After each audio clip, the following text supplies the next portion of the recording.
ठीक है, स्टार्ट करते हैं। अब हमें आज फंक्शन में सबसे पहले तो दो बातें पढ़ लेनी है, उसके आगे हम डोमेन रेंज को समझेंगे। ठीक है, वो दो बातें ही हैं, रियल वैल्यूड फंक्शन, ठीक है, कॉम्प्लेक्स फंक्शन भी होते हैं लेकिन वो अभी 11th क्लास के सिलेबस के बाहर है, वो सिलेबस में नहीं है। तुम्हारे सिलेबस में कौन से फंक्शन है? एक तो रियल वैल्यूड फंक्शन पता होना चाहिए। ठीक है, कोई भी फंक्शन f जो a टू b पर है तो a को क्या बोलते हैं? डोमेन बोलते हैं, और b को क्या बोलते हैं? कोडोमेन बोलते हैं। ठीक है, तो फंक्शन क्या है ना, एक रूल है, एक मैपिंग है, एक कॉरेस्पॉन्डेंस है जो a के एलिमेंट्स को b के एलिमेंट से लिंक करता है। तो जिसके एलिमेंट को लिंक कर रहा है, ऑर्डर्ड पेयर के पहले मेंबर जो है वो डोमेन है, और ऑर्डर्ड पेयर के जो बाद वाले मेंबर हैं वो b सेट से आ रहे हैं। तो बाद वाले मेंबर रेंज हैं, लेकिन जिस सेट से आ रहे हैं उस सेट में जितने भी एलिमेंट हैं वो सारे एलिमेंट किस सेट के हैं? कोडोमेन के, यानी उस सेट को क्या बोलते हैं? कोडोमेन, यानी रेंज के एलिमेंट कोडोमेन से ही आते हैं। ठीक है, तो codomain is the collection of all the elements of B, तो कोडोमेन बी सेट होता है। अब ये जो कोडोमेन बी सेट है, if the codomain is set of real numbers को आर डार्क से दिखा देते हैं ना, माइनस इन्फिनिटी से लेकर इन्फिनिटी तक, या फिर इसका कोई भी सबसेट, और इट्स एनी सबसेट। सबसेट क्या होते हैं रियल नंबर के? अरे सारे इंटरवल सबसेट ही तो हैं। क्या ये रियल नंबर का सबसेट है? हाँ, माइनस इन्फिनिटी से लेकर इन्फिनिटी का ये सबसेट है 1 से 2।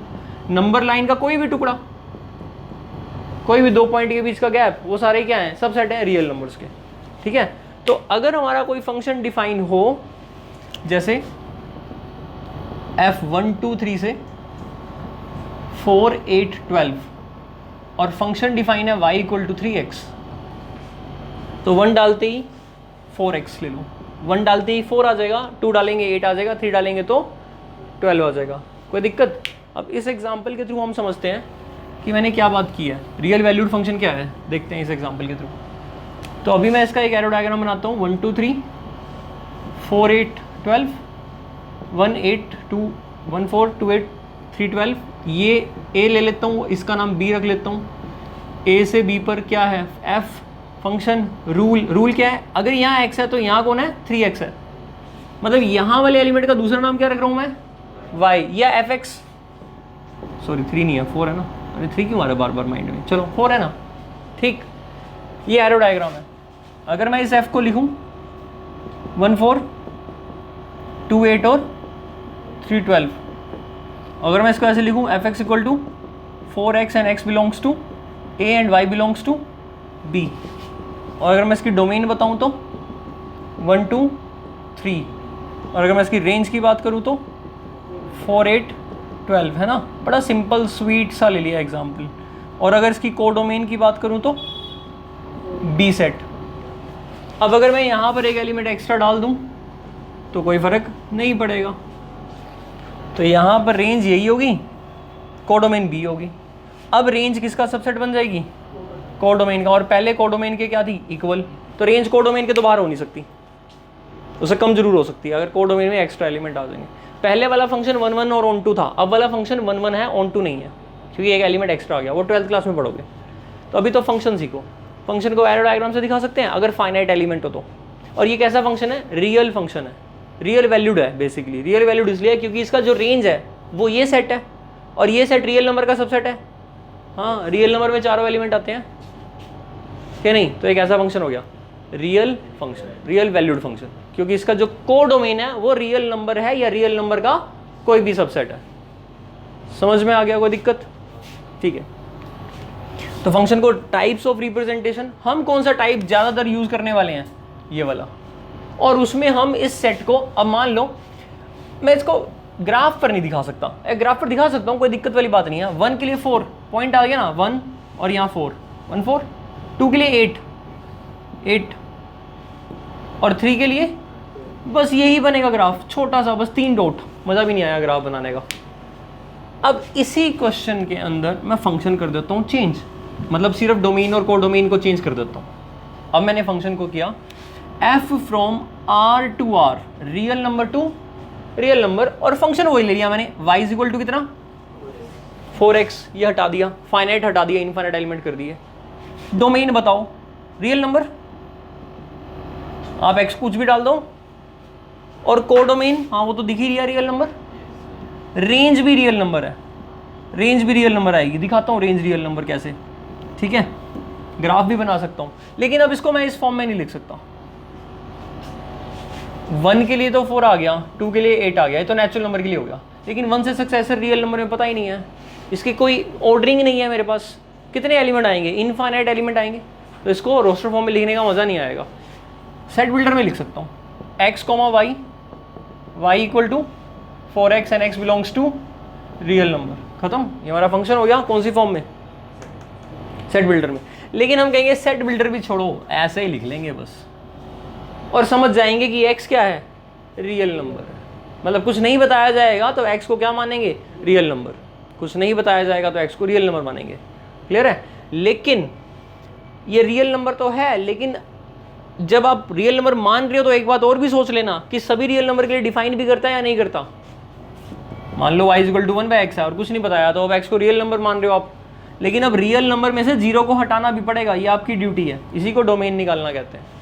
0 क्यों हटाया, 1/0 डिफाइन कहाँ करेगा, इसलिए उसको हटाना पड़ा। समझ में आ गई बात। रिस्क कब आएगा, जब डिनोमिनेटर में कुछ आएगा।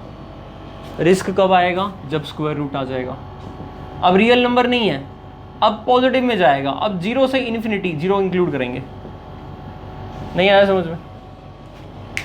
अब इस बार ये बनेगा इसका डोमेन, अब रियल नंबर नहीं है, क्योंकि स्क्वायर रूट के अंदर नेगेटिव क्वांटिटी का आंसर ही नहीं आता, वाई डिफाइन नहीं करेगा। तो डोमेन वो जगह है जहां पर फंक्शन अपनी वैल्यू दे सकता है। तो इनपुट, जिन इनपुट के लिए फंक्शन की जो वैल्यू है वो वैलिड है, वो सारी वैल्यूज किसकी हैं, एक्स की जो सारी वैल्यूज हैं वो सारी डोमेन की हैं। और आउटपुट जो आते हैं उनकी कलेक्शंस क्या है, रेंज है, और रेंज को डोमेन में होगी। हम जितने भी फंक्शन स्टडी करेंगे वो रियल फंक्शन स्टडी करेंगे। रियल वैल्यूड फंक्शन वो फंक्शन है जिनकी को डोमेन रियल नंबर या उसका एक सबसेट है, वर्सेस रियल फंक्शन। अब रियल वैल्यूड और रियल फंक्शन में क्या फर्क है भाई, रियल फंक्शन में हम ये कहते हैं अब डोमेन पे भी कंडीशन लगा दो। क्लियर। इसका मतलब जो मैंने एग्जांपल दिया था वो रियल फंक्शन था या रियल वैल्यूड था, दोनों ही। रियल वैल्यूड तो था ही, इनफैक्ट वो कैसा फंक्शन था, रियल फंक्शन था। समझ में आ गई बात। All real functions are real valued, है ना, but all real valued need not to be real. तो इसमें जो फंक्शन है हमारा वो रियल टू रियल होगा या फिर एस टू एस होगा, जहां पर एस कोई सबसेट है किसका, रियल नंबर का। यानी फंक्शन की डोमेन और फंक्शन की को डोमेन दोनों ही रियल नंबर या रियल नंबर के कोई भी सबसेट हो अगर, तो ऐसे फंक्शन को कौन सा फंक्शन बोलते हैं, रियल फंक्शन। आपके सिलेबस में रियल फंक्शन है। और रियल वैल्यूड और रियल में क्या फर्क आ सकता है, जैसे एफ कॉम्प्लेक्स नंबर के सेट से रियल पर है तो ये रियल वैल्यूड फंक्शन है, वैल्यू तो रियल ही दे रहा है ना, लेकिन यहां क्या आ गया, सेट कॉम्प्लेक्स नंबर का आ गया क्या, नहीं। लेकिन कॉम्प्लेक्स टू रियल में आपके पास कोई फंक्शन मॉडुलस फंक्शन बन जाएगा, F Z is equal to mod Z. अभी कॉम्प्लेक्स नंबर तो पढ़ा ही नहीं ना। Complex number A plus iota B type का होता है, उसमें जो आयोटा है वो इमेजिनरी नंबर है, और अगर मैं ए प्लस आयोटा बी का मॉडुलस निकालूंगा तो root of A square plus B square निकलता है, जो कि बाय डिफॉल्ट एक रियल नंबर होता है। Square root of A square plus B square Pythagoras quantity एक रियल नंबर है, और वो रियल नंबर है तो हर एक कॉम्प्लेक्स नंबर किसी रियल नंबर पर मैप करेगा। मैप करने का मतलब समझ रहे हो कि एक एलिमेंट की इमेज दूसरा जो रियल नंबर आएगा, तो कॉम्प्लेक्स नंबर की इमेज रियल नंबर मिलेगी हमें इस रूल के थ्रू, इस फंक्शन के थ्रू। अगर मैं ये ले रहा हूँ तो मैंने एग्जांपल दिया कि कॉम्प्लेक्स टू रियल, तो ये ऐसा फंक्शन कैसा हो गया, रियल वैल्यू। तो डोमेन में इमेजिनरी पॉइंट आ जाएंगे, डोमेन में वो वाले भी पॉइंट आ जाएंगे जो रियल नंबर नहीं है, रियल से ऊपर चला जाएगा, लेकिन कोडोमेन रियल होना चाहिए। रियल वैल्यूड में आपको ध्यान रखना है कोडोमेन रियल होना चाहिए, और रियल में ध्यान रखना है कि डोमेन भी रियल और कोडोमेन भी रियल, या उसके सबसेट, उसके बच्चे तो आएंगे ही आएंगे, बस मैक्सिमम से मैक्सिमम रियल। समझ में आ गई बात। तो हमारी क्लास में रियल वैल्यूड नहीं है, हमारी क्लास में क्या है, मेनली रियल फंक्शन। अभी आप जो पढ़ोगे वो सारा किस पर काम करने वाले हो, रियल फंक्शन पे। मतलब कभी भी ये मत सोचना रियल के बाहर तो हम जाएंगे ही नहीं। जब कॉम्प्लेक्स नंबर का चैप्टर कर लोगे तब आप ऐसा क्वेश्चन कर सकते हो जिसमें रियल वैल्यूड भी पढ़ सकते हो। अदरवाइज कहाँ पर हम काम करने वाले हैं, हमारा जो इंटरेस्ट रहेगा वो रियल फंक्शंस को स्टडी करने पे रहेगा। अब y is equal to 4x का ग्राफ दिखा दूं, y is equal to 4x का ग्राफ ये बन जाएगा भाई, y is equal to 4x, x की वैल्यू 1 लेते हो तो y की वैल्यू 4, कहीं लगा लो 1,4, ठीक है। बस 0 पर तो 0 ही आएगी, तो ये ग्राफ बन गया ना y is equal to 4x का। 0 पर 0 आएगी, 1 पर 4 आ जाएगी, आगे चलता जाएगा। तो y is equal to 4x 9th class में भी ग्राफ बनाया था। अब एक बात देखो, ये ग्राफ जो बना है, इस ग्राफ का जो कोऑर्डिनेट है वो कोऑर्डिनेट क्या है, कुछ भी x और y होगा ना, वो x ये x होगा और वो y ये y होगा, हाँ या नहीं। मीन्स जो यहाँ पर x की वैल्यू होगी और जो यहाँ y की वैल्यू होगी, इस वैल्यू का 4 गुना ये वैल्यू होगी, है कि नहीं है। यानी कि इस ग्राफ का कोई भी कोऑर्डिनेट लेते हो तो उसके सामने y और उसके सामने जो x होगा वो x और y की वैल्यू इस इक्वेशन को क्या कर रही होगी, सेटिस्फाई, मतलब उस फंक्शन को क्या कर रही होगी, सेटिस्फाई, हाँ या नहीं। अब ग्राफ के ऊपर जितने भी कोऑर्डिनेट हैं उन कोऑर्डिनेट में अगर आप हॉरिजॉन्टल ऐसे ड्रॉ करते हो यानी कि परपेंडिकुलर ड्रॉ करते हो y एक्सिस पर, तो y एक्सिस के सारे पॉइंट लिए हुए इसने या नहीं लिए हुए।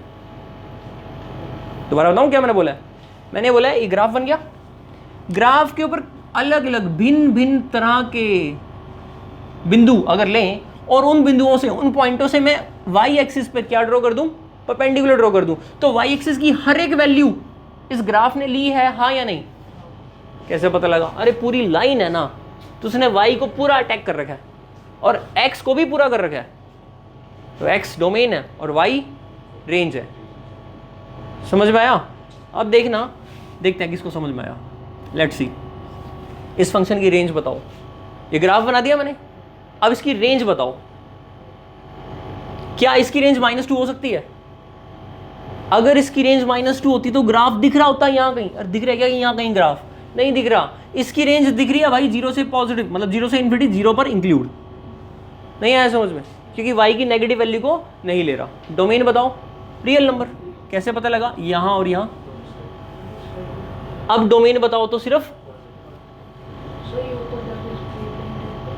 नहीं, ये ना ऐसे एक्चुअल में क्या होता है, बोर्ड है ना। अब कैलकुलेटर पर देखना, ये चीज अभी मैं ऐसे दिखा रहा हूं, लेकिन वो आगे जूम करते जाएंगे ना तो ये आगे ऐसे कर्व में ही जाएगा, ठीक है। तो फंक्शन यहां पर स्क्वायर में होगा, तो x की बड़ी वैल्यू के लिए y की बहुत बड़ी वैल्यू आएंगी, क्लियर। तो वो थोड़ा सा शार्प टेंड होगा। ऐसा इसलिए ना, देखो अगर मैं यहाँ पर 16 कर दूं और यहाँ पर 32x स्क्वायर कर दूं, अब x की 100 वैल्यू पर ये आंसर और ये आंसर में फर्क आएगा नहीं आएगा, ये आंसर ज्यादा बड़ा आएगा। तो इसका ग्राफ जल्दी से शार्प बेंड करेगा और उसका थोड़ा सा, क्योंकि उसको y की वैल्यू, उसको x को बढ़ते हुए ज्यादा मजा नहीं आ रहा, लेकिन y बहुत जल्दी से रैपिडली ग्रो कर रहा है, ठीक है। चले आगे चले, तो रियल वैल्यूड और रियल फंक्शंस में डिफरेंस पता लग गया और उनके मीनिंग पता लग गए, ठीक है। अब यहाँ से हम आगे स्टडी करते हैं। अब हम फाइनली बात करने वाले हैं डोमेन की, domain of the function, domain of a function, ठीक है। बहुत ही बढ़िया टॉपिक है और क्वेश्चन सीधा सीधा आता है, find the domain of the function. मतलब आपसे सिर्फ डोमेन ही पूछ लेंगे और उसमें भी अलग अलग तरह की वैरायटी, कैटेगरी, बहुत सारे टाइप की है। तो अगर मेरे पास कोई फंक्शन f है a to b और फंक्शन गिवन है y equal to fx rule से, then set a which is the collection of all elements of x such that y is equal to, क्या है y equal to fx, is finite, real and unique, then this a set is said to be the domain of the function, clear. तो ये definition of domain of the function है। अगर मेरे को कोई function f a to b दे रखा है और उस फंक्शन के अंदर y किसके इक्वल है, मेरा fx के इक्वल है, तो जो सेट a है उस सेट को डोमेन कब कहूंगा, जब वो सेट मेरा कलेक्शन किसका होगा, x का, उन x का जिनके लिए y की वैल्यू कैसे निकलेंगी, fx से, यानी इस रूल से, यानी ऐसे नहीं, डिपेंड किस पर कर रहा है, डोमेन fx पर, करेक्ट ना। डिपेंड किस पर कर रहा है, fx पर। fx जो दे रखा होगा आप उसके अंदर x रखोगे, रखने के बाद आपको y मिलेगा और y जो मिलेगा वो क्या होना चाहिए, फाइनाइट, मतलब इन्फिनिटी नहीं, फाइनाइट का मतलब इन्फिनिटी नहीं होना चाहिए, प्लस इन्फिनिटी माइनस इन्फिनिटी नहीं होना चाहिए, रियल होना चाहिए, इमेजिनरी नहीं होना चाहिए, और यूनिक होना चाहिए। यूनिक क्यों होना चाहिए, ये तो फंक्शन की डेफिनेशन ही है। y 2 मिल गए तो फिर तो आप डोमेन ले ही नहीं सकते, फिर तो फंक्शन ही नहीं बनेगा। जो चीज़ फंक्शन ही नहीं है तो डोमेन की कहाँ से बात कर रहे हो। समझ में आया नहीं आया, पक्का। और अब मैं बात करूँ अगर इसकी रेंज की, तो रेंज ऑफ f क्या होगा, एक तो ये नोट कर लेना, अभी नहीं, बाद में वीडियो देखकर कर लेना नोट। रेंज ऑफ f क्या होगा, द वैल्यूज ऑफ y निकलेंगी कहाँ से, फंक्शन से, y is obtained from fx। अच्छा, y की कौन सी वैल्यू लेनी है, सभी x के लिए, where x belongs to a set. a लिख दूँ, a मैंने डोमेन बता रखी है, या मैं डोमेन लिख दूँ, एक ही बात है, मैंने a को डोमेन बता दिया ना, इसी के अंदर बात कर रहा हूँ मैं। तो रेंज क्या है f की, y की वैल्यूज का सेट, और y कहाँ से आएगा, fx से, और x किसको बिलोंग करता है, a को। लेकिन एक बात और बता ही देता हूँ कि y किसको बिलोंग करना चाहिए, p को। समझ में आई बात। कोई के ऐसा भी कर सकता है कोई बच्चा 1 2, ठीक है, से ठीक है 1 और 9, ठीक है, f और fx x स्क्वायर दे दिया, x स्क्वायर, तो f1 का आंसर 1 आ गया, f2 का आंसर है उसके अंदर नहीं है ना, मतलब ये फंक्शन ही नहीं है, 2 की इमेज ही नहीं है। क्लियर हुआ। तो ये पॉसिबल ही नहीं होगा, ठीक है, मतलब, और ठीक है, और y हमेशा इस सेट से ही आना चाहिए, इसके बाहर नहीं हो सकता, ठीक है। अगर इस सेट में नहीं है तो उस एक एलिमेंट का जो आंसर मेरे को इसमें मिल नहीं रहा तो वो फंक्शन वैसे भी नहीं बनने वाला, क्योंकि उसकी डोमेन के ही बाहर चला जाएगा वो। अब 2 डोमेन में भी नहीं होगा, जब 2 के लिए 4 नहीं है तो 2 भी नाराज हो गया, फंक्शन ही नहीं है ना बेसिकली, है ना, और 4 दोगे तो बन जाएगा। लेकिन वहाँ एक्स्ट्रा 9 है तो यहाँ 3 दो, नहीं भी दोगे तो भी कोई दिक्कत नहीं है, दे दोगे तो भी, फिर वो टाइप ऑफ फंक्शन है, फंक्शन तो है वो, ठीक है। यानी कि वही बात रिपीट घुमा फिर आ गया, सभी elements first set, domain set, पहले सेट के एलिमेंट्स की सभी की क्या होनी चाहिए, यूनिक इमेज। एक तो सभी की इमेज और एक तो यूनिक इमेज, 2 बातें हो गई है ना। यानी वो रामायण वाला जो एग्जाम्पल था वो फंक्शन नहीं है, सिर्फ रिलेशन है। दशरथ की 3 इमेज थी, है ना, उस वजह से हो गया। क्लियर। अच्छा, अब रेंज ऑफ एफ क्या है, वाई की वैल्यूज वाई एफ एक्स है, और एक्स ए को बिलोंग करता है और वाई किसको बिलोंग करता है, बी को, ठीक है। लेकिन रेंज निकालना आसान नहीं है, बहुत टेढ़ी खीर है ना, बहुत मुश्किल वाला काम है ये रेंज निकालना, बाद में सीखेंगे। पहले डोमेन आसान है, comparatively domain is rather easier than range. आसान तो रेंज भी है, लेकिन बच्चे के समझने में थोड़ा सा अंतर आ जाता है इस बात में। तो डोमेन करते हैं अब तो हम, डोमेन, ठीक है, फाइनाइट, रियल एंड यूनिक। ये डोमेन हम फंक्शन के बेस पर निकाल रहे हैं ना, फंक्शन के बेस पर निकाल रहे हैं। कई बार ऑलरेडी फंक्शन में डोमेन दी होती है, तो वो जो डोमेन होती है वो उस फंक्शन की डोमेन नहीं है, वो फंक्शन की के लिए गिवन डोमेन है। जैसे मान लो एक fx दे दिया 2x और मैंने बता दिया x बिलोंग करता है 1 2 3 को। अब आपको इस फंक्शन में डोमेन क्या दी गया, यही 1 2 3। लेकिन अगर ये रियल वैल्यूड फंक्शन या रियल फंक्शन है तो उसकी डोमेन 1 2 3 थोड़ा ना है, रियल नंबर है, सभी वैल्यूज लेने में इसको क्या हर्ज है। लेकिन क्वेश्चन ने खुद इसकी डोमेन छोटी कर दिया, रिस्ट्रिक्ट कर दिया। तो ऐसा किया जा सकता है, अगर कोई फंक्शन हमें पता है और उस फंक्शन की डोमेन हम खुद से चूज करना चाहें तो हम उस डोमेन को चूज करके क्या कर सकते हैं, छोटा, बड़ा तो नहीं कर सकते हैं। यानी उसकी यूनिवर्सल डोमेन, यानी उसकी जो रियल फंक्शन की जो एक्चुअल डोमेन है उस डोमेन से छोटी डोमेन हम रख सकते हैं किसी पर्पस से, फंक्शन को डिफाइन करने के लिए। कोई पर्पस की वजह से मैंने ऐसा किया होगा और मैं ऐसा कर सकता हूँ। समझ में आई बात। इसका मतलब डोमेन दे देगा फिर तो पूछेगा ही क्यों, हमसे तो डोमेन पूछ रहा है, इसका मतलब हमें फंक्शन दिया गया होगा और उसकी कौन सी डोमेन निकालनी है, जो रियल डोमेन आएगी, जो रियल फंक्शन के अकॉर्डिंग डोमेन है, ठीक है। तो मतलब आपको ये समझ में आ गई कि आपका जो क्राइटेरिया होगा, यानी कि बड़े से बड़ा लेवल जो आपका क्राइटेरिया होगा, वो क्राइटेरिया क्या होगा, रियल नंबर को सोचना। मतलब किसी की फंक्शन की जो डोमेन है वो रियल नंबर के बाहर नहीं हो सकती, रियल नंबर के अंदर अंदर ही होगी। It can't be beyond -∞ to infinity, it always inside the real number. या तो कंप्लीट रियल नंबर होगी या फिर उसका भी क्या होगी, सबसेट। अब सबसेट क्यों होगी, क्योंकि कुछ नंबर्स, रियल नंबर्स ऐसे होंगे जो फंक्शन को पसंद नहीं होंगे। फंक्शन को पसंद नहीं होंगे का मतलब ये है कि x की कुछ वैल्यूज इसके अंदर होंगी जिन वैल्यूज के लिए y क्या आता होगा, बदतमीजी करता होगा। मतलब फाइनाइट नहीं आता होगा, डिफाइन नहीं होता होगा, यूनिक नहीं आता होगा या रियल नहीं होगा। तो वो वाली वैल्यूज हम हटा देंगे, और हटाएंगे तो फिर क्या बचेगा, डोमेन बचेगी। या फिर हम वही वाली वैल्यूज ले लें जो अच्छी अच्छी वैल्यूज हैं जिसके लिए वो फंक्शन फाइनाइट, रियल और यूनिक। यानी कि डोमेन निकालने के 2 तरीके हैं, एक तो उनको रिजेक्ट कर दो जो इनफाइनाइट या इमेजिनरी देती हैं, या फिर उनको ही ले लो जो फाइनाइट और रियल देती हैं। हम दोनों तरीके से काम कर सकते हैं और दोनों से आंसर क्या आएगा, सेम आएगा, ठीक है। चलो अब मैं तुम्हें इसके ऊपर कुछ सैंपल, मतलब कि एग्जाम्पल देकर दिखा रहा हूँ, है ना। तो अच्छा, तो फैन चला ले भाई फिर। तो फाइंड द डोमेन, पहले मैं तुम्हें थोड़ा सा इसके लिए प्रिपेयर करूंगा, फिर हम बुक के क्वेश्चंस करेंगे। ऐसे बुक के करेंगे तो मजा नहीं आएगा, फाइंड होंगे नहीं ना, इसलिए मजा नहीं आएगा, ठीक है। Find the domain of function, function की डोमेन निकालनी है, ठीक है। कुछ तो मैं कराऊंगा, कुछ होमवर्क दे रहा हूँ, ठीक है। आसान टॉपिक नहीं है, डोमेन के ऊपर कहानी दूर दूर तक जाती है। अभी तो ठीक है, नए हो, 11th में सीख रहे हैं पहली बार आसान से, लेकिन हायर लेवल पर बहुत अच्छा जाता है डोमेन का टॉपिक।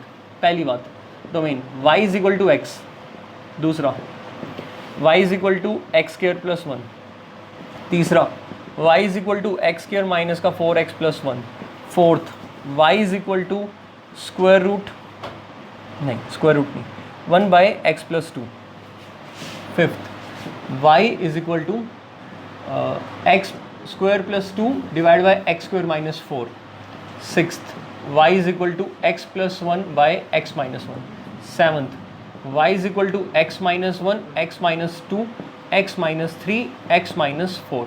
मैं एक टाइप के क्वेश्चंस को ही लेकर चल रहा हूँ, x into x plus 1 divide by में x square, x into x minus 1 x square minus का 2x प्लस 1। ठीक है, क्या निकालनी है मेरे को इन फंक्शंस की डोमेन? कितने फंक्शंस हैं? 8, 10 ले लेता हूँ। ठीक है, ninth y is equal to X into 1 by X, और 10th ले लेता हूँ y is equal to 1 by X minus 1 by X. ठीक है, चलो ये फंक्शंस दे रखे हैं, यही है ये जो भी है। ठीक है, हाँ ये कंसेप्चुअल लेवल को और क्लैरिटी ले जाने के लिए कराया मैंने। ठीक है, हाँ भाई पहला देखें, y इक्वल टू क्या है? x। हमें क्या बतानी है? Domain of the function. ठीक है, ये डोमेन कौन सी डोमेन है? हमारे घर की नहीं है, फंक्शन की डोमेन है। कौन से फंक्शन की डोमेन है? रियल फंक्शन की। रियल फंक्शन वो होता है जिसकी डोमेन रियल नंबर या उसका सबसेट होती है, और को डोमेन भी रियल नंबर या उसका सबसेट होती है। और अगर फंक्शन को कोई दिक्कत ना है तो फिर उसकी डोमेन रियल नंबर है, और फंक्शन को कोई दिक्कत है तो फिर वो एलिमेंट हम हटा देंगे जिनके लिए फंक्शन को दिक्कत है। फंक्शन को दिक्कत का मतलब y डिफाइन नहीं करता, y डिफाइन नहीं करता का मतलब y फाइनाइट नहीं है, मतलब इनफाइनाइट आ रहा है या फिर इमेजिनरी आ रहा है। यहाँ पर आप x को कोई भी रियल नंबर डाल दो तो y की वैल्यू क्या मिलेगी? Real number. 2 डालेंगे तो 2, 3 डालेंगे तो 3, हर एक रियल नंबर के लिए सेम रियल नंबर आएगा। इसका मतलब इसकी डोमेन से मुझे कोई भी परेशानी नहीं है, तो इसकी डोमेन क्या आएगी? R, रियल नंबर, मतलब -∞ से इन्फिनिटी। ऐसे लिखूँ या ऐसे लिखूँ? जब ऐसे लिखने से काम चल रहा तो ऐसे क्यों लिखें, फिर यही लिख देंगे, छोटा है ना।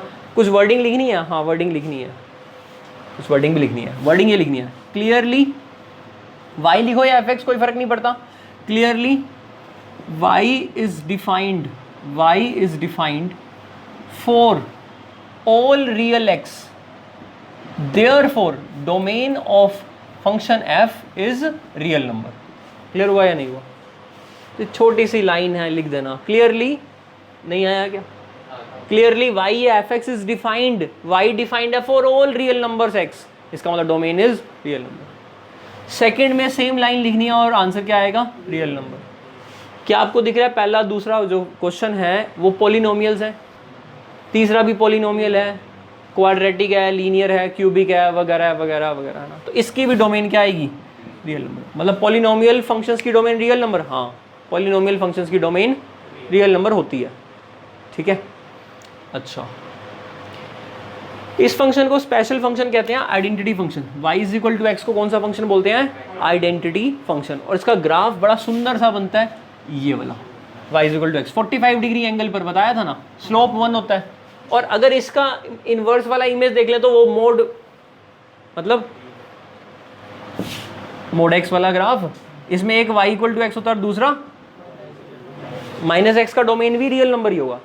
मतलब समझो डोमेन का x की सभी वैल्यूज का कलेक्शन जिनके लिए y की वैल्यू सही है, मतलब इन्फिनिटी नहीं है, मतलब इमेजिनरी नहीं है, मतलब रियल है, फाइनाइट है, यूनिक है। ठीक है, तीसरे में क्या x की सभी वैल्यूज के लिए, इसका मतलब नीचे जब भी, ऊपर तो है ही है ना। अच्छा पहले तो एक बात देखो, क्या तुम्हें ये जो y है, y कौन है? Function fx। अच्छा एक बात और, बहुत सारी बातें बताने के लिए, y इन सभी क्वेश्चंस में मैंने y एज अ फंक्शन जो ले रखा है वो इन टर्म्स ऑफ x ले रखा है। मैं t की टर्म्स में ले सकता हूँ तो डोमेन t की वैल्यूज हो जाएंगी, right. y as a function of x मैंने सभी में यहाँ पर जो फंक्शन ले रखा है वो कैसा फंक्शन ले रखा है? Explicit function. कौन सा फंक्शन? Explicit function. समझ में आया? मतलब एक वेरिएबल दूसरे वेरिएबल की टर्म्स में एक्सप्रेस्ड है। याद करो वो दिन कुछ था ना ऐसा, ए बी में लिखवाया था मैं, अब एक्स वाई में लिखवा रहा हूँ, X square minus 4xy plus 3y square is equal to 0। ये था ना, सही है ना? 3xy और xy, हाँ बन गया ना, फैक्टर्स बन जाएंगे इसके, क्लीन। अब ये चीज़ में आप y को in terms of x express कर सकते हो, हाँ या नहीं? कर सकते हो। y in terms of x express हो जाएगा x और x/3, तो y की 2 वैल्यू आ गई ना, ये फंक्शन नहीं है, ये रिलेशन है सिर्फ। और ये अगर मैं किसी एक को रिजेक्ट भी कर रहा हूँ अगर, तो फिर फंक्शन बन जाएगा। लेकिन इस टाइप में, या ऐसे समझो, अब मैं इसी में क्रॉस मल्टीप्लाई कर दूं, xy प्लस 2y किसके इक्वल 1 के, क्या y की 2 वैल्यू आई ना, हाँ तो गलत हो गया ना, y की 2 वैल्यू आई तो y की 2 आ गई ना, x तो डालेगा इनपुट, y निकालेगा, तो x तो एक ही इनपुट डालेगा, लेकिन y की वैल्यू 1 भी आ रही होगी, 1/3 भी आ रही होगी, y x भी आ रहा है और x/3 भी आ रहा है, तो फंक्शन नहीं बनेगा ना। x को 1 डाला तो y की वैल्यू 1 आ रही है और 1/3 भी तो आ रही है, हाँ हाँ बिल्कुल 1 भी आ रही है 1/3 भी आ रही है ना। ओरिजिनल इक्वेशन में डाल लियो, y की 2 वैल्यू बन जाएंगी, x की वैल्यू 1 डाली तो y में क्वाड्रेटिक आ गई, अब क्वाड्रेटिक के 2 सॉल्यूशन आ गए, तो x की एक वैल्यू के लिए y की 2 वैल्यू आ रही है, फंक्शन नहीं रहेगा, वो सर्कल या एलिप्स बनेगा, सर्कल या एलिप्स ही बनेगा, और एलिप्स फंक्शन नहीं है। वर्टिकल लाइन टेस्ट से अभी सिखाऊंगा, वर्टिकल लाइन टेस्ट क्या होता है पूछूंगा, वैसे बता दिया मैंने।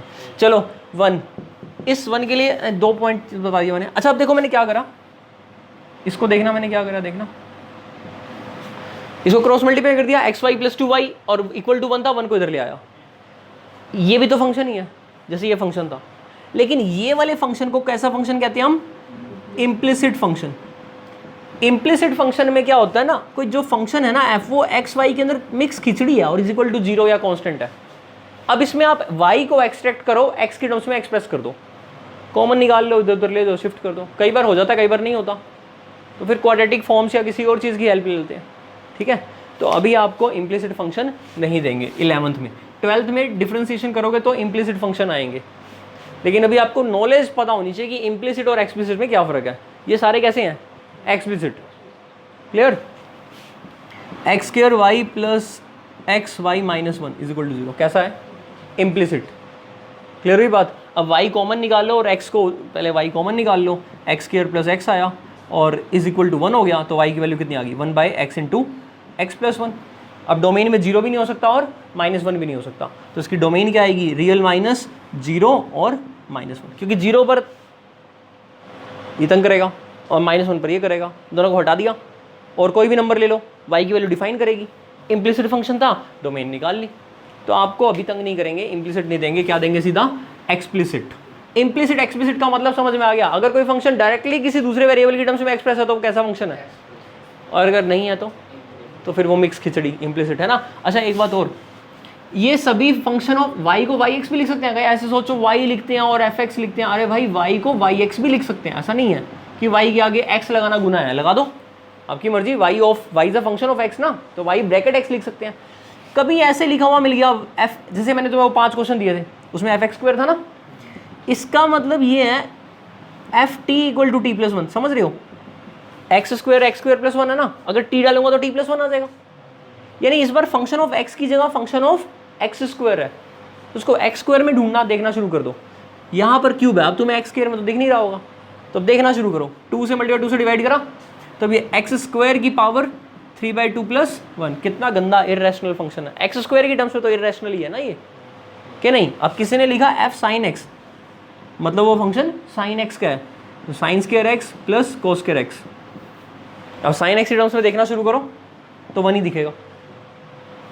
अब देखना शुरू करो, 2 cos² x लिखा है, तो 2 - 2 sin² x, तो अब ये दिखेगा 2 माइनस sin² x, तो f sin x is 2 minus sin² x। Always try to see जो फंक्शन के अंदर ये वेरिएबल है, जो इनपुट है, जो इंडिपेंडेंट वेरिएबल है, उसी में ही फंक्शन क्या होना चाहिए, एक्सप्रेस होना चाहिए। ये हायर लेवल के लिए बात बताई है मैंने, 11th में तो नहीं, तुम्हें तंग नहीं करेंगे, ठीक है। सिंपल fx में अच्छे अच्छे फंक्शन मिलेंगे, ठीक है। तो अभी सारे ये पॉलिनोमियल फंक्शन चल रहे थे, लेकिन ये वाले फंक्शन का क्या नाम आया, ये फंक्शन आ गया, कौन सा फंक्शन, इस फंक्शन का नाम है रैशनल फंक्शन, p/q फॉर्म का हो गया ना ये, क्लियर। अच्छा पॉलिनोमियल फंक्शन, मान लो एक और ले लेते हैं एग्जाम्पल, ठीक है, fx equal to 5, domain real number, अरे क्या करोगे, बिल्कुल सिंपल सा है, x को कुछ भी डाल दो आप, सभी पर वैल्यू कांस्टेंट आएगी, रियल नंबर। ये भी तो पॉलिनोमियल होता था, क्या बोलते थे इसको, कांस्टेंट पॉलिनोमियल, मोनोमियल है ना, मोनोमियल, कांस्टेंट पॉलिनोमियल, डिग्री कितनी, 0, समझ में आ गई बात।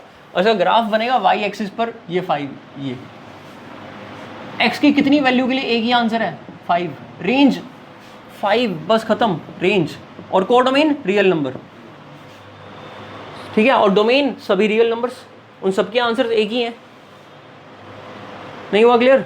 ठीक है, तो ये भी हमारा पॉलिनोमियल फंक्शन ही है, इसकी डोमेन भी। तो देखो 1 is a polynomial function, is a constant function, और नीचे भी एक फंक्शन है, और दोनों पॉलिनोमियल का डिवीजन कौन सा फंक्शन होता है? Rational function. ठीक है, अब मैं इसको ऐसे लिख दूं, fx तो दे रखा है, इसको मैं gx और इसको hx लिख दूं। gx कितना हो जाएगा? 1, और hx कितना हो जाएगा? x + 2। क्लियर? gx की डोमेन क्या है? Real number. लेकिन hx की डोमेन, अब वैसे hx की देखें तो भी क्या आएगी? Real number. तो दोनों के डिवीजन की जो डोमेन होती है वो कॉमन डोमेन होती है, बस शर्त यह है कि जो नीचे वाला फंक्शन है डिनोमिनेटर वाला वो 0 नहीं होना चाहिए। इसका मतलब रियल माइनस कर दो इसकी वैल्यू जहां 0 होती है। कहने का मतलब ये है कि जब रैशनल फंक्शन आएगा तो खतरा आ जाएगा, और खतरा कहाँ पर आएगा? डिनोमिनेटर पर। और डिनोमिनेटर पे खतरा क्या है? कि वो 0 नहीं होना चाहिए। समझ में आई बात? तो हम यहाँ कहेंगे कि y will be defined for real. अच्छा, y विल बी डिफाइंड बोल दिया ना, डिफाइंड का मतलब पता है क्या है? Real, finite and unique. एक वर्ड डिफाइंड इन तीनों बातों को एक्सप्लेन कर देता है। y विल बी डिफाइंड का मतलब है y will be real, unique and finite.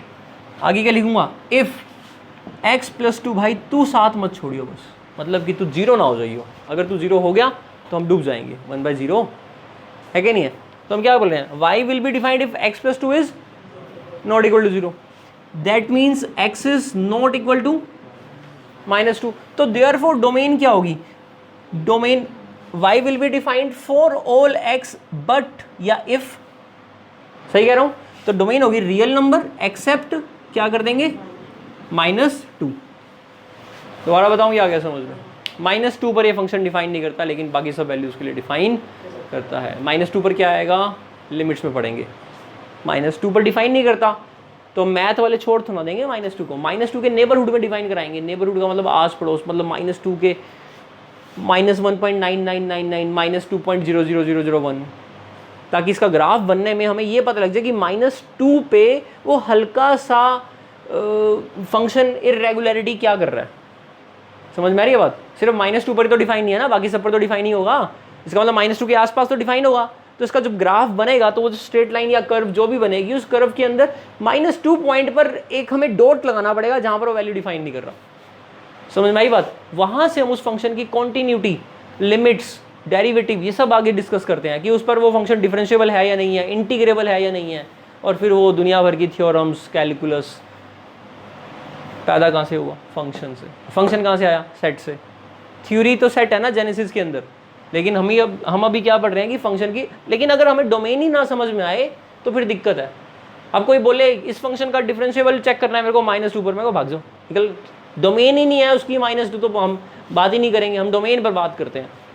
ठीक है, तो मतलब डोमेन में -2 नहीं है। अभी डोमेन पर काम करना है। x × 1/x। अब तुम इसको काट के क्या आंसर दोगे? 1 कांस्टेंट। तो 0 से 0 तो नहीं काट सकते, इसका मतलब इसकी डोमेन क्या होगी? रियल नहीं होगी, रियल -0 होगी। क्लियर? अब कोई बच्चा बोले सर y = आप ले रहे हो fx x × 1/x, ये काट दिया 1 आ गया। अच्छा, 0 पर 1 निकाल दिया हमने आंसर, पर ये तो गलत है। x को x से तब काटा था जब शर्त लगाई थी x 0 के इक्वल नहीं है। अब x को x से तभी काट सकते हो जब x 0 के इक्वल नहीं है। तो अगले स्टेप पर बदतमीजी कैसे कर सकते हो? 0 डालकर और 1 दिखा रहे हो, गलत हो जाएगा ना वो। इसका मतलब इसकी डोमेन क्या होगी? रियल -0। समझ में आया? इसकी डोमेन भी सेम होगी ना, रियल -0, क्या नहीं? और मैं पूछ लूँ इसकी रेंज क्या आएगी, तो रेंज तो 0 ही आएगी। आप भी सोचते हो x को अलग अलग डालने से उसका आंसर अलग आएगा, हर बार कटेगा, लेकिन 0 पे नहीं कटेगा। 0 पे नहीं कटेगा, infinity minus infinity indeterminate form हो जाएगी। ठीक है, गलत हो जाएगा ये। ओके, ठीक है। अभी ये देखना कौन कौन से रह गए, कौन कौन से रह गए? ये सारे होंगे ना। 5th रह गया, 5th में बताना। अब क्या होगा भाई? x² + 2 divide by x² - 4। ऊपर वाले से मत परेशान होना, वो 0 हो रहा है नहीं हो रहा हो उसकी मर्जी। डिनोमिनेटर से देखना हमने। अब रैशनल फंक्शन है, ऊपर भी पॉलिनोमियल नीचे भी पॉलिनोमियल। हम कहेंगे जो fx है, क्लियर क्या कह रहे हैं? क्लियरली जल्दी से समझाऊं? हाँ, तेरे को तो ये ना लिखो ना, लाइन लिख चुका हूँ मैं। ठीक है, तो x² - 4 ठीक है, ये मेथड है नेगेशन का, रिजेक्ट कर रहे हैं हम, है ना, हम किसको अस्वीकार कर रहे हैं भाई, हम इसको स्वीकार नहीं कर रहे हैं। तो 4 का रूट यानी कि कितना आ गया, एक्सिस, इसका मतलब रियल माइनस 2 और आगे पीछे लिख दो, हाँ सेट कौन सा मना करता है आगे पीछे लिखने से, ये आ गया इसका डोमेन। इसमें ये 0 के इक्वल नहीं होना चाहिए, मतलब 1 नहीं होना चाहिए, इसका मतलब रियल माइनस 1, ये इसकी क्या निकल गई, डोमेन। इसमें 3 और 4 है ना, एनसीईआरटी क्वेश्चन है ये। अच्छा, अगर ये क्वेश्चन ऐसे दे दिया जाए, अगर ये क्वेश्चन ऐसे दे दिया जाए तो घबराओगे थोड़ा ना, ऐसे फैक्टर बना लोगे, है ना। और अगर फैक्टर ही ना बने तो फिर ए देख लेंगे और डी देख लेंगे। ए पॉजिटिव है और डी नेगेटिव है, तो उसकी वैल्यू हमेशा पॉजिटिव होंगी, टेंशन लेने की जरूरत नहीं, जब वैल्यू पॉजिटिव है तो 0 आएगी नहीं। और अगर नेगेटिव आया, ए नेगेटिव है और डी भी नेगेटिव है, तो उसकी वैल्यू नेगेटिव, तब भी टेंशन लेने की जरूरत नहीं है। लेकिन अगर D greater than equal to 0 आ गया, तो फिर देखना है कि उसके रूट्स क्या आ रहे हैं, जो उसके रूट्स होंगे वो डिस्क्रिमिनेट मेथड से निकाल लेना, वो वाले पॉइंट छोड़ देना, चाहे कितने भी गंदे रूट्स हो, डिस्क्रिमिनेट तो कहीं नहीं किया 10th क्लास का। तो रियल माइनस में क्या आ जाएगा, 3 और 4, क्लियर। इसका नाम क्या है, x माइनस 1 का whole square, a square b square minus 2 cut गया, क्या बचा, x बाय, जिद्दी है, कितना गंदा है, 1 अभी भी नहीं छोड़ रहा है, क्या नहीं है, 1 अभी भी नहीं छोड़ रहा ना, क्या नहीं। लेकिन अगर सपोज करो ये क्वेश्चन ऐसे होता, x इंटू एक्स माइनस 1 और नीचे आता, तुम काट देते, काट ही देते, जब कट रहा है तो काट ही देते। मतलब यहाँ तुम्हें फंक्शन दिया होता x square minus 3x plus 2, समझ रहे हो, क्या बनते हैं इसके factor, x minus 1 x minus 2, अब उसको काट देते, डोमेन बोलते हैं रियल माइनस 2, नंबर कटेंगे, 1 भी करेंगे, क्यों करेंगे 1, हाँ मतलब आपने एक बार मजे ले लिया, 1 से 1 वो 0 से 0 काट दिया और फिर अगले स्टेप में 1 पुट करके आंसर भी दे रहे हो, दैट इज रॉन्ग। तो मतलब अगर कुछ काट रहे हो तो वो चीज़ नहीं होनी चाहिए, ठीक है, डन, ये हो गया, ये भी हो गया। अब इसमें रियल माइनस 1 ही आएगा, ठीक है। एक्स बस last question, X minus 1 by X minus 1, domain बता दो, रियल माइनस 1 और रेंज 1, क्लियर। और अगर मैं यहाँ पर 1 माइनस एक्स लिख दूँ, डोमेन बता दो, रियल माइनस 1, रियल माइनस 1, तो फर्क थोड़ा पड़ता है, क्लियर। और रेंज -1, एक ही तो एलिमेंट आएगा हर बार, ठीक है।